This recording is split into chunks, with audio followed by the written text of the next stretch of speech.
Imagine for a second that you could freeze time. I don't mean it in a sort of, poetic way, but literally stop the cosmic clock right in the middle of a bustling Tuesday morning. A very specific Tuesday morning. A very specific one. The date is June 7th, 1692.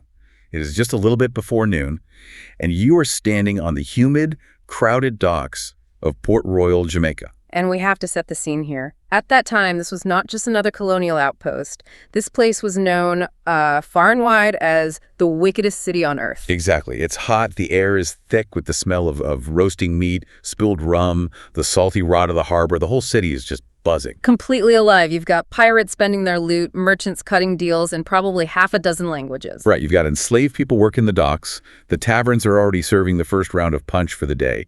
And then at approximately 11:43 a.m., the world ends. It really was a catastrophe of, almost biblical proportions. A massive earthquake strikes. But it wasn't just the shaking that destroyed Port Royal.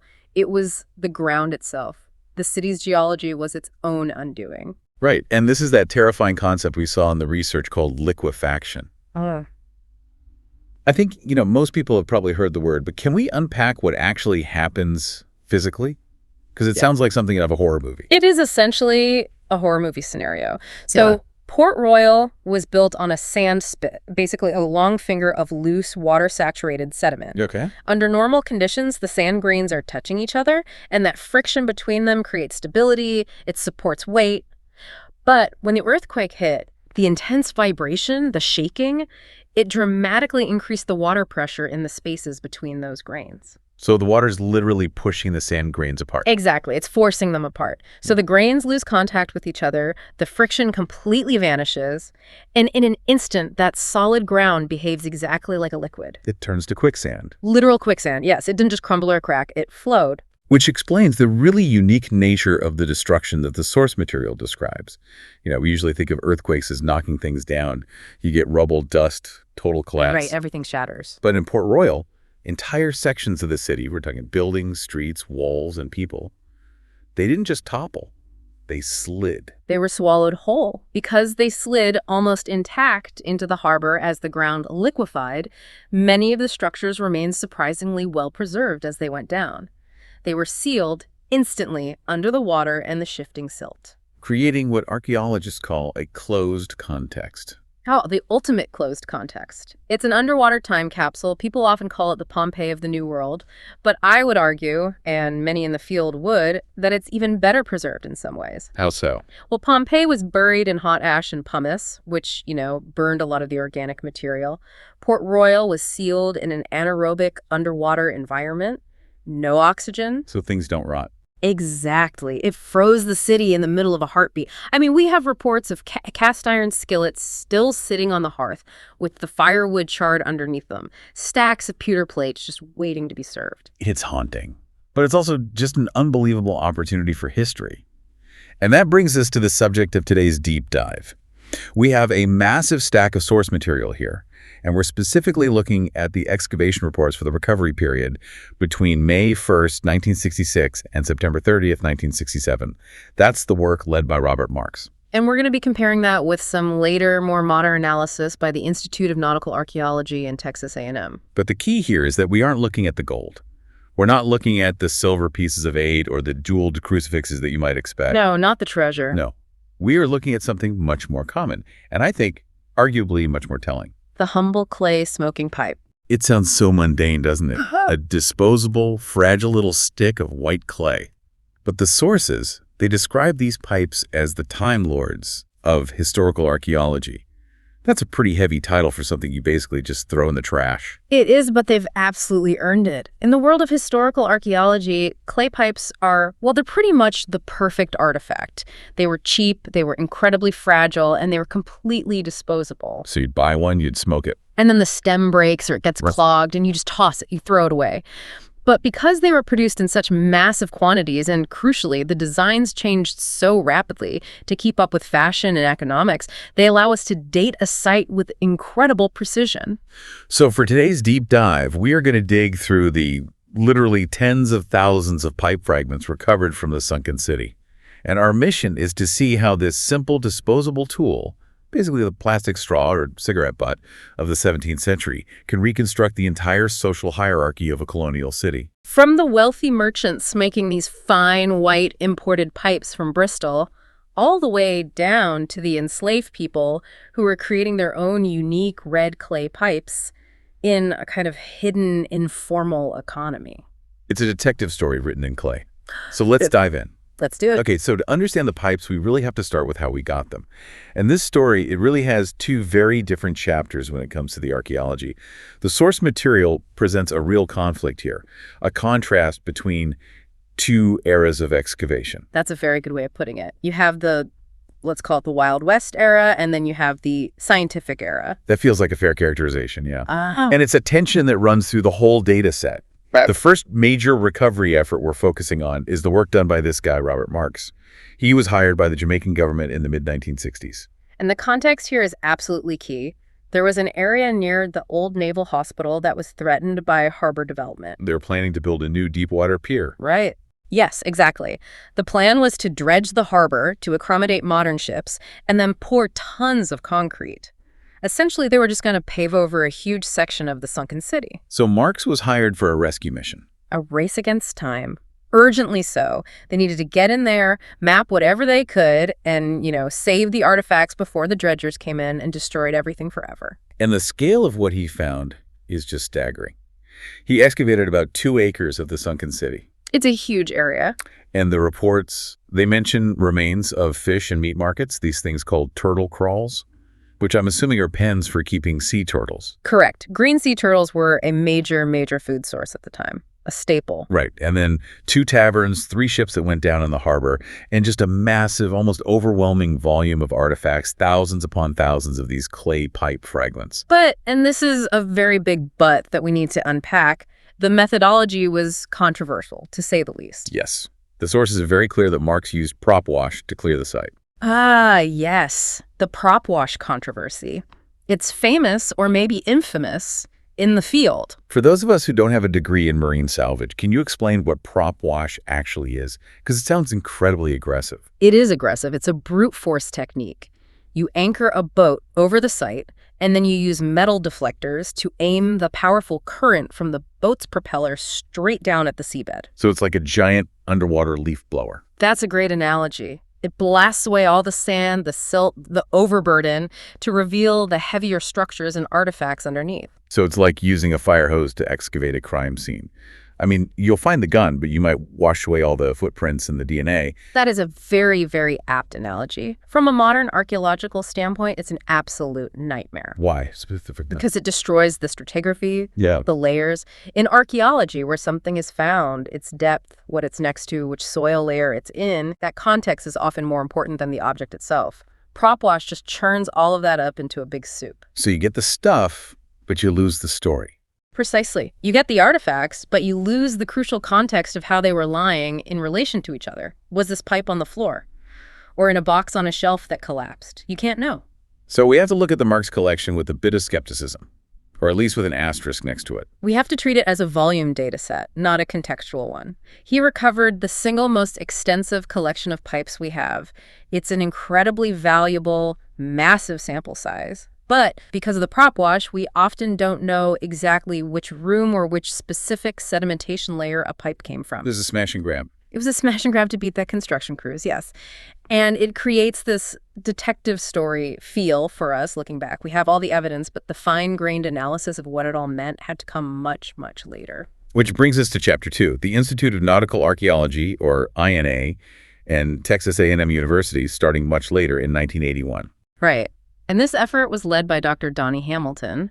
And the difference in approaches, well, it's night and day. They focused on a specific area, Lime Street, which was the commercial heart of Port Royal. And they did not use prop wash. They went slow. Excruciatingly slow, methodical. They used tools called water dredges, which are like gentle underwater vacuum cleaners, and hand trowels. They mapped every single shard in situ. In situ. In place, exactly where it fell on that morning in 1692. And because of that patience, that methodical approach, they made a discovery that Marks's method would almost certainly have missed. Oh, absolutely. They found what's known as Building 5. And Building 5 is crucial for our pipe story. It's the Rosetta Stone for the pipe trade in Port Royal. Under a collapsed staircase in Building 5, they found a cupboard. And inside that cupboard, and spilled out near the door as it broke open, was a stash of unused white clay pipes. Unused, so these weren't trash, they weren't broken and discarded? No, they were pristine. The bowls were uncharred. The stem tips weren't bitten or worn. This wasn't a garbage pile. This was inventory, stock. So this suggests Building 5 was likely a pipe shop, or maybe a wholesale merchant who supplied the taverns next door. That's the leading theory. Finding unused pipes in their original storage context is the holy grail. It allows us to see exactly what was being sold on the morning the earthquake hit. It connects the object directly to the commerce in a way a loose find in the mud never could. Okay, so let's unpack the object itself. We've got these thousands of fragments. According to the outline of the research, they generally fall into two main categories. You have the white pipes and you have the red pipes. Let's start with the white ones, because those seem to be the standard, the imported model.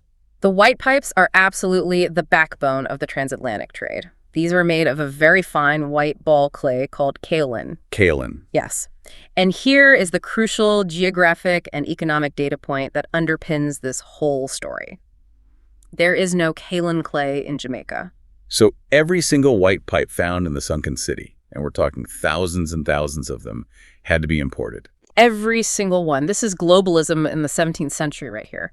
The clay was mined in places like Dorset or the Isle of Wight in England. It was then shipped to major manufacturing centers. The big ones at the time were London, and most importantly for our story, Bristol. The manufacturing process described in the sources is fascinatingly industrial for the 1600s.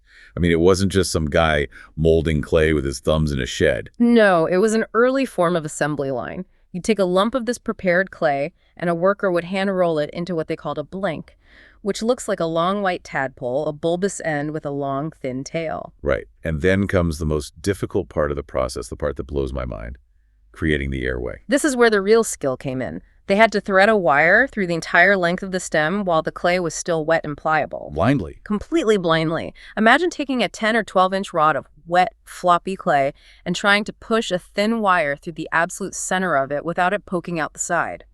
It takes immense skill and muscle memory. And the sources mentioned they'd use whatever was at hand, sometimes even old umbrella spokes.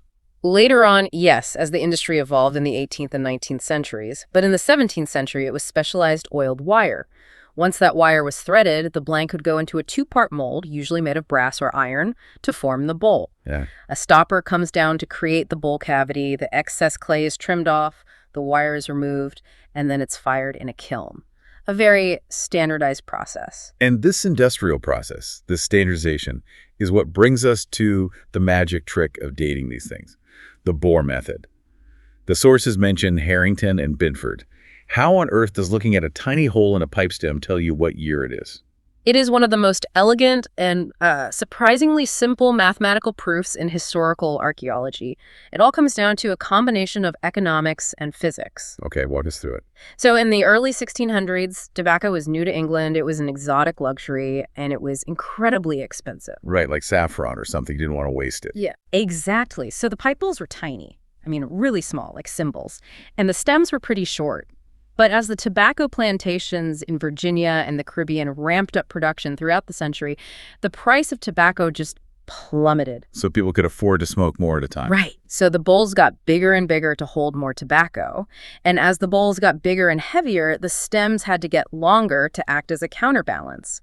It also had the added benefit of cooling the hot smoke before it hit your mouth. Okay, that makes sense. Bigger bowl, longer stem. Now, here is where the manufacturing constraint comes in, the really clever part. To make a longer and longer stem without it snapping or getting ruined during that wire threading process, well, that's where the physics comes in. My logic would suggest that if the stem is getting bigger, the hole should be getting bigger too. That's what you would think. It feels intuitive. But it's the complete opposite. As the stems got longer, the standard wire used by the pipe-making guilds became progressively thinner. Thinner? Why? Because a thinner, more rigid wire creates less friction as it passes through that long, delicate tube of wet clay.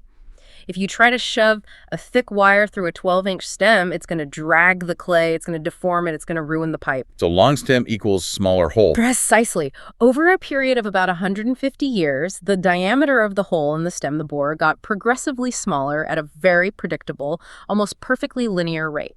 So you just measure the hole. You literally just measure the hole. Oh. Archaeologists use a set of standard drill bits that are graded in 64ths of an inch. If a pipe stem fragment fits a 964th of an inch bit, you can date it to the period of, say, 1620 to 1650. Wow. If it fits a much smaller 464th bit, you know you're looking at something from around 1750 or later. By measuring thousands of these fragments from a site like Port Royal, you can statistically date the layers of the site to within a 10 or 20-year window. That is wild. It's like carbon dating, but with drill bits and tobacco economics. And because the Port Royal earthquake gives us this absolute hard stop date of June 7th, 1692, the site became the control group to test this whole theory. The pipes found in the disaster layer perfectly matched the predicted bore size for that specific decade. So Port Royal validated the method. It validated the method for sites all over the colonial world. It's a hugely important legacy. So looking at these specific white pipes found in Port Royal, where were they coming from? You mentioned London and Bristol. Was it an even split? Not at all. The analysis of the maker's marks, these little stamps on the pipes, is very, very clear on this point. Bristol was king. About 90% of the identifiable pipes found in Port Royal came from Bristol, England. 90%. Why Bristol? London was the capital, the biggest city. Geography and trade routes, it's all about location. Bristol is on the west coast of England. It's perfectly positioned to catch the Atlantic trade winds. It became the primary gateway to the West Indies and the American colonies. The main hub. The main hub. The ships would leave Bristol loaded with English-manufactured goods cloth, iron tools, and of course, crates and crates of clay pipes, and they'd come back loaded with sugar and rum from Jamaica. And we can identify the specific guys making them, right? The sources mention the Evans dynasty. This is where the story gets really personal and granular. In that pipe shop, in Building 5, among that stash of unused pipes, the two most common maker's marks found were the initials LE and WE stamped on the heel of the pipe. And we actually know who they are. We do, because the Bristol apprentice and freeman rolls, their guild records, are very well preserved. LE is Llewellyn Evans. WE is William Evans. They were likely brothers or cousins. A family business. A family business. Llewellyn became a freeman of the Pipe Makers Guild in 1661. William followed him a few years later. They were operating their workshop in Bristol right at the perfect time to be supplying Port Royal just before the earthquake. So let's just picture this for a second. Llewellyn Evans is sitting in his workshop in Bristol, probably covered in white clay dust, rolling out these pipes, stamping LE on the back of the bowl. Right. They get packed carefully into a wooden crate with straw, loaded onto a ship in Bristol Harbor. They endure a stormy 2-month Atlantic crossing, get offloaded onto the busy docks in Port Royal, carried to a shop on Line Street. And then, before a single one of them can be sold or smoked, the ground opens up and swallows the entire building. And then 300 years later, a diver from Texas A&M gently fans the silt away and finds that crate. It is a direct, tangible link from Llewellyn's hands to the archaeologist's hands. That gives me chills. Yeah. It really does. Now, there were some fancier ones in the mix too, right? It wasn't all just the standard Ingalls stuff. That's right. There was a small but significant percentage of Dutch pipes. The Dutch, particularly from the town of Gouda, were the absolute masters of ceramics in this era. Gouda. That's a town, not just a cheese. Correct. And Gouda pipes were the high-end luxury model. They were highly burnished. Burnished? What does that mean? Is that like polished? Yes, exactly. Okay. While the clay was still leather hard, before firing, they would rub the surface of the pipe with a smooth stone, like agate, or sometimes a piece of bone. They might even use a mixture of soap and wax. What does that do? It compresses the surface particles of the clay, so when it's fired, it comes out with this beautiful, shiny, almost glass-like finish. It's very smooth to the touch. So they were aesthetically pleasing, but also probably more durable. They felt better in the hand, and they were often more ornately decorated. They had elaborate molded designs or very intricate stamps, like the crowned rose or even biblical scenes. We have fragments from Port Royal with marks depicting Jonah and the whale. Which feels a little too on the nose for a city about to be swallowed by the sea. The irony is not lost on anyone, believe me. But these were the high-end show-off pipes, the luxury goods. So if you're a pirate captain who just successfully took a Spanish galleon, maybe you treat yourself and you're smoking a Gouda pipe in the tavern that night. It's very possible. Or a wealthy merchant trying to impress a business client. Smoking a Dutch pipe signaled that you had access to international luxury goods, not just the standard issue English fare that everyone else was using. Okay, so that's the white pipes. They tell us a clear story about the empire, the official trade routes, the formal economy. But the sources highlight this whole other category of pipes that I find infinitely more fascinating, the red pipes. Ah, yes. The terra incognita of the Port Royal collection. This is where the story shifts dramatically from the global to the intensely local. And these pipes look completely different from the white ones, don't they? Completely. Night and day. First, the material. They are made of local Jamaican red clay, which is coarse and full of impurities compared to kaolin. And unlike the white pipes, which were machine molded and standardized, These were handmade. they were handmade, and you can see it, you can feel it. The thickness of the walls varies. They aren't perfectly symmetrical. They lack that uniform, crisp finish of the industrial English pipes. And most importantly, they weren't imported. They are made right there in Jamaica. The sources call this a hidden industry. Who was making them? The evidence points very, very strongly to the enslaved African population, or perhaps other marginalized groups like free people of color living in Port Royal. Academically, we call this subaltern agency. Subaltern agency. Can you explain that term for us? Sure. It's a term from post-colonial studies, but it describes something very rebellious and very human. It means that people who were oppressed, who were legally considered property or second-class citizens, were still finding ways to act as economic agents. They weren't just passive victims. Not at all. They were innovating. They saw the popular European-style pipes, and they created their own version using local materials and, importantly, what appear to be traditional African or Afro-Caribbean potting techniques. Is there written proof of this? Or is it just an archaeological guess based on the style? No, we have a smoking gun. Or, I suppose, a smoking pipe in this case. There is a fantastic first-hand account from an Englishman named John Taylor, who visited Port Royal in the 1680s, just before the earthquake. He wrote about the markets, and he explicitly noted that the local red clay pipes were, in his words, made by Negroes. Wow. That seems pretty definitive. It was as definitive as it gets. And there's another piece of evidence in 1711 inventory from a local plantation that lists among its goods a gross of Negro pipes. So they were recognized as a distinct category of goods separate from the imported white pipes. But the sources say there's a bit of a mystery about the specific makers, right? This John Pope theory. Right. There was one manuscript that suggested a white landowner named John Pope might be responsible for all the red pipe production. The theory was that maybe he ran a kind of factory or workshop employing enslaved labor to make these. Okay, that's plausible. It's plausible until you look at the archaeology. When researchers analyzed the huge number of red pipes recovered from the sunken city, they found something that completely contradicts the idea of a single centralized manufacturer. What did they find? Variety. Unbelievable variety. Specifically, they identified 42 different makers' marks. 42. 42 distinct, unique symbols or patterns stamped into the red clay. You see geometric shapes, stars, grid patterns, circles.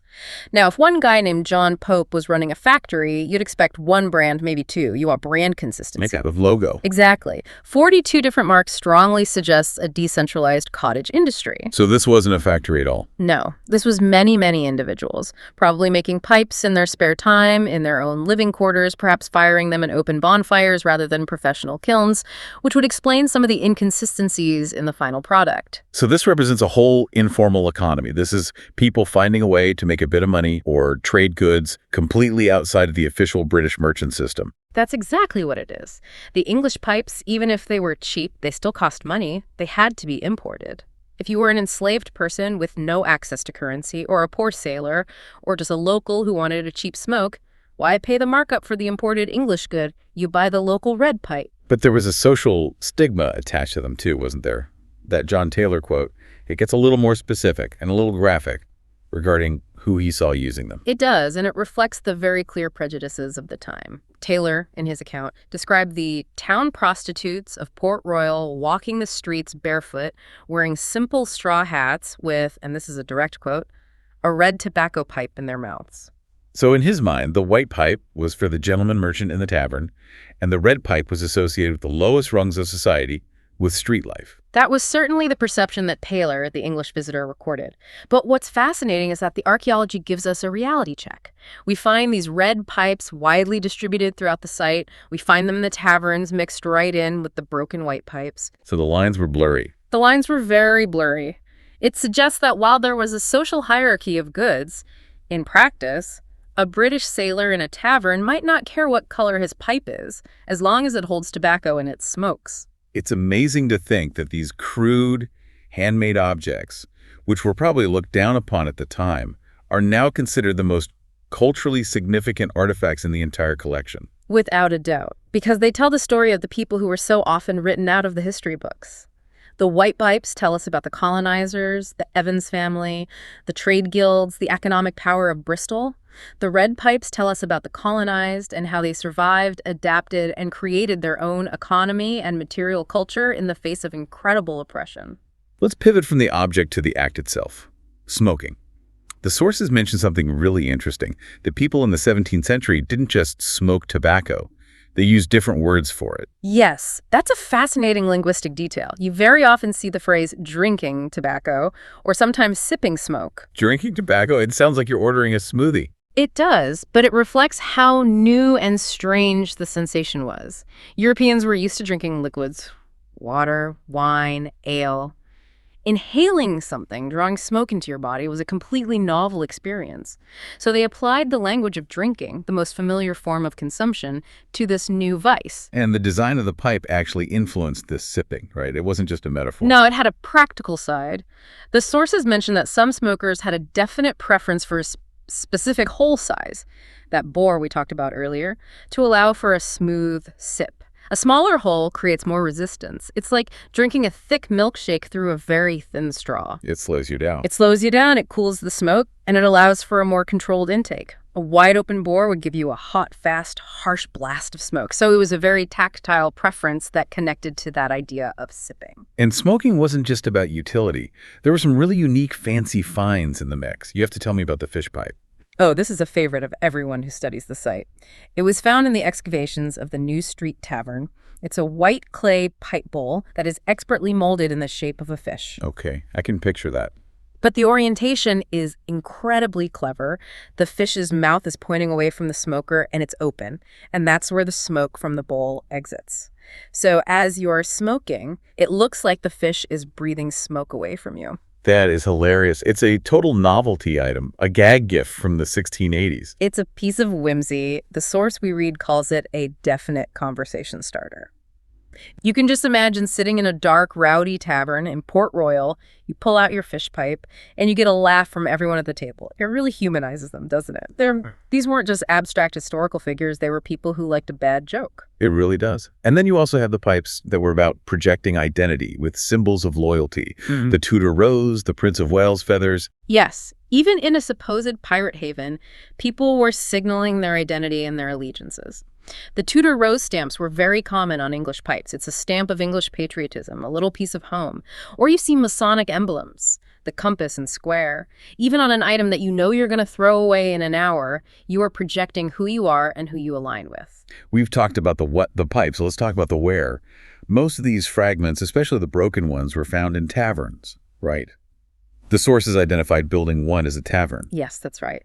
The artifact assemblage in Building 1 was undeniable. The floor was littered with artifacts associated with alcohol consumption, fragments of glass onion bottles, broken pewter tankards, and just huge, huge numbers of broken pipes. It paints such a vivid picture. The tavern was the public living room of the city. It absolutely was, and the pipe was the equivalent of the plastic straw, or the paper coaster today. This is a comparison the sources make, and it's a good one. Pipes were so cheap, a fraction of a penny each, that taverns would often give them away for free with a drink or a meal. A promotional item. Exactly. Or you'd buy a pipe, smoke it for an hour, and when you were ready to leave, you just toss it in the corner or on the hearth. If the stem clogged or broke, you'd just snap it and throw it away and grab another one. And that explains why there are thousands of fragments. They are the literal cigarette butts of the 17th century. Precisely. They were accumulating in the corners of rooms, being swept out into the streets, thrown into the harbor. It was the common trash of daily life. So if we pull back and look at the big picture, the synthesis, as we like to say on the show, what does this mountain of broken clay, both white and red, tell us about the economics and the society of Port Royal as a whole? I think it creates a map of the entire 17th century world in microcosm. I mean, just imagine the journey of one white pipe. The clay is mined in Dorset, England. It travels by cart to Bristol. A man named Llewellyn Evans, or one of his apprentices, rolls it and stamps it. It gets packed onto a ship. It survives storms and maybe even pirates to cross the Atlantic. It lands in Port Royal. It's sold in a shop on Lime Street. It's smoked by a sailor in a tavern. And then the earth shakes and it's sealed in time. And that's the formal economy. That's the formal economy. That's the story of empire, of trade, of officialdom. But then you have to overlay the story of the red pipes. Clay dug from a Jamaican riverbank, shaped by the hands of an enslaved African woman or man, fired in a backyard fire, sold for a few coins in an alleyway, smoked by a prostitute or a dock worker. That's the informal economy. And they are coexisting, literally in the same soil. They are literally mixed together in the same sediment layers, and that's the real story. Port Royal wasn't just the wickedest city on Earth. That's the Hollywood version, the pirate fantasy. The pipes show us it was a working city, a complex city of global trade, of local manufacturing, of deep class divides, and of widespread consumerism. It was a truly cosmopolitan place. Absolutely. Comparable in its own way to Boston or even London at the time. The sheer variety of goods proves that.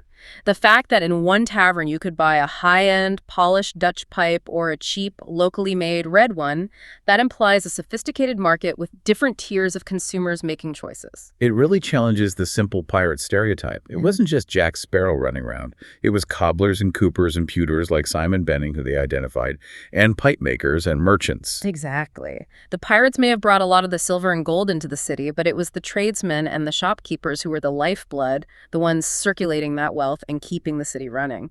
So as we wrap up this dive, what is the ultimate legacy of this incredible collection? We have boxes and boxes of these things in museums in Jamaica now. What did they give us? The legacy is really twofold. First, there's the scientific benchmark. Because we know the earthquake happened on June 7th, 1692. Down to the minute, these pipes have become the Rosetta Stone for dating other colonial sites. How's that work? Well, if an archaeologist is digging a site in Virginia or the Carolinas or Barbados and finds a pipe with that WE stamp for William Evans, they can look at the Port Royal data and say, aha, the specific type of pipe was in circulation and being deposited right up until 1692. It helps them date their own site more accurately. So it helps unlock the timeline of the rest of the Americas. It does. It's a foundational data set. But the second legacy for me is the human one. And it always comes back to the red pipe. Why is that? Because of the incredible irony. The white pipes were the standard. They were the dominant technology, the product of the powerful English Empire. But today, the handmade red pipes are the rarest and, to historians and archaeologists, the most culturally significant artifacts. They are, in many cases, the only voice left for the people who made them. That's a powerful thought. The enslaved people of Port Royal didn't leave diaries. They didn't leave wills or business ledgers, but they left their fingerprints, metaphorically and sometimes literally, in that red clay. The object that was considered lesser at the time becomes the object that speaks the loudest to us today. Precisely. It's an incredible reversal. I want to leave our listeners with a final thought experiment building on that. We talked about how these pipes were the disposable items of the 1600s. The plastic straws, the paper coffee cups, the disposable pens of their day. The things we use once and toss without a second thought. Exactly. So if your city, your neighborhood was frozen in time right now, liquefied by an earthquake, God forbid, and an archaeologist dug it up in 300 years, right, what would your disposables tell them about you? It's a great question. Would they find a mass-produced plastic cup made in a factory on the other side of the world, telling a story of global trade? Or would they find something locally made, something recycled, something that tells a hidden story about who you really were and what you valued? Would they see the empire in your trash, or would they see you? That is the question. Something to mull over the next time you toss a coffee cup in the bin. That's it for this deep dive into the sunken city of Port Royal. Thanks for listening. See you next time.